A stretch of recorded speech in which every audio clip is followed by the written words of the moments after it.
galvanometer as a meter, as we have already discussed in our previous video, that when a shunt, which is a low resistance, when it is connected in parallel to the galvanometer, it acts as a meter, because now instead of measuring current Ig, it would measure the current I, which is comparatively greater than the galvanometer current Ig, which is also known as full scale deflection current. Okay, now what is that? Firstly, we need to understand what is that. Now let us consider capital G is the galvanometer resistance, right? Galvanometer resistance, right? Small n is the number of scale divisions. Number of scale divisions means in a galvanometer scale, how many number of scale divisions are there? That is n. K is the figure of merit. Important question to be asked in practical exams also. Figure of merit equal to the current for one scale division. Okay, current for one scale division means if this pointer is pointed here and it measures one scale division is this, so what amount of current is being passed so that this pointer move from this division to this division, so that is known as figure of merit. Or we can say the smallest deflection which can be measured for a particular amount of current, which is known as figure of merit. So it means if we want to find out the full scale division, in that case full scale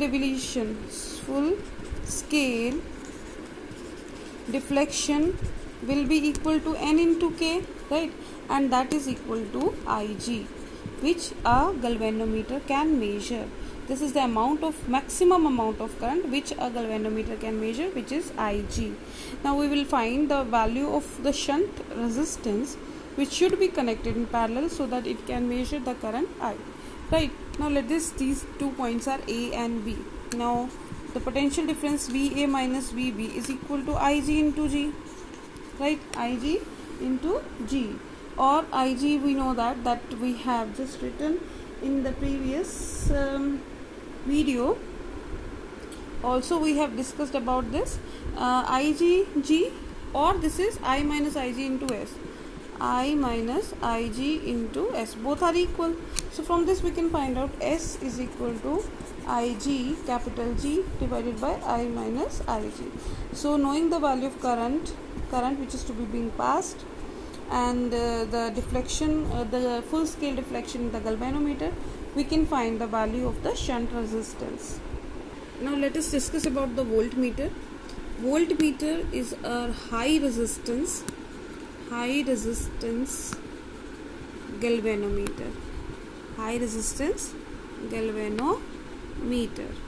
Okay, just like in ammeter, we can say that ammeter was a low resistance galvanometer. Voltmeter is a high resistance galvanometer. In voltmeter we have connected a low resistance in parallel to the galvanometer. Why that is being converted in parallel? Because in that case the maximum amount of current is to be passed from the shunt, so that the large amount of current will not damage the galvanometer. But in this case voltmeter, a high resistance is connected in series to the galvanometer. Now why this is being converted into connected in series? Just because when it is being connected in series, then the high resistance device, it will be a high resistance device. For the amount of current I, there will be the larger potential drop across the resistance, and hence the galvanometer can measure the larger potential which is to be measured. Okay, so in that case we can say this is a galvanometer, right, having current Ig, which is known as full deflection current, as we have discussed previously, that is equal to n into k. That could measure the potential difference of Ig into G. But when we connect a high resistance R in series with it, and on passing the current I, right, all the drop will take place across this resistance, so it would measure a potential difference of V. Now let us see what should be the amount of resistance to be connected in series with the galvanometer, so that it could measure the higher potential difference across. Now see the total resistance of this combination. This is a combination, so we will put it into brackets. So this whole arrangement is known as voltmeter. So total resistance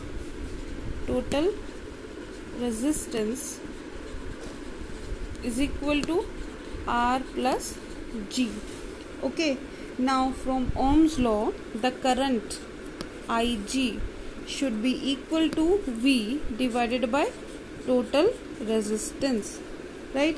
Or we can say G plus R is equal to V by Ig, or we can say R is equal to V by Ig minus G.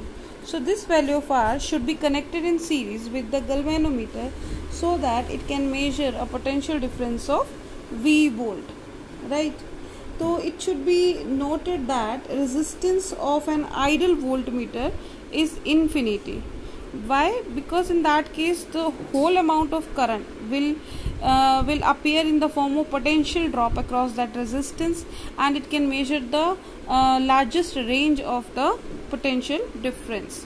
So this is all about the voltmeter and galvanometer, which are these two important topics of this chapter also.